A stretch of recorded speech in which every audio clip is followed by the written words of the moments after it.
negotiate an end to this war and prevent destruction of this planet, a nuclear holocaust. There's also these very simplistic narratives that are going out now. Like, you have to support Ukraine, put a Ukraine flag in your Twitter bio, and I see so many people doing that. And then Russia invaded Ukraine, so supporting Ukraine is important, so we should send money to Ukraine. And that's it. Yep.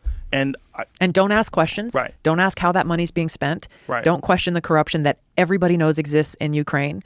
Don't question where those weapons are going. Don't question, what the actual real life ramifications are to our national security as a country, to our future, given a nuclear war is on the line. What to speak of the direct economic implications we are already feeling with, gas prices hiking in many places in the country, increased inflation, supply shortages, food shortages. The UN's food guy, I can't remember his official title, but he's already sounded a warning saying that this war is causing an unprecedented threat of global starvation. Global starvation.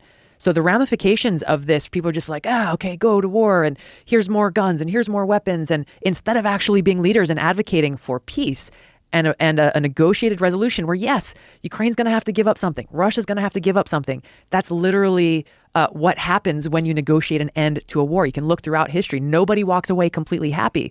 But that's what needs to happen for the sake of humanity at this point. And our leaders are failing to do so. And so we're at a point where the future is in our hands. And what are we willing to do? I'm going to ask you a difficult question. What do you think is going to happen?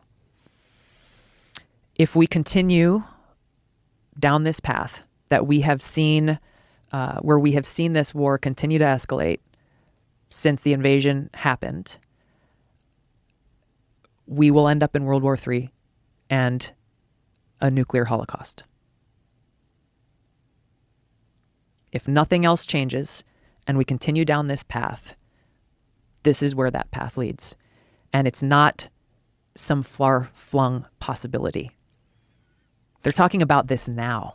It's very difficult for people to live in a world without nuclear war, to live in a world where you get up, your alarm clock goes off, you go to work, you drive the same way every day, to imagine the eradication of all civility, of all the things, all of our structure in terms of all of our, just everything, from all of our civil liberties to all of our roads and utilities being gone, everything eradicated almost instantaneously. Yes. And living in a lawless, structureless society where people are scrambling for food and dying of radiation poisoning, if you're lucky. If you're lucky. Because those are the lucky ones. Who survive. Who survive. Exactly. And how long that radiation contamination hundreds lasts. of thousands of years.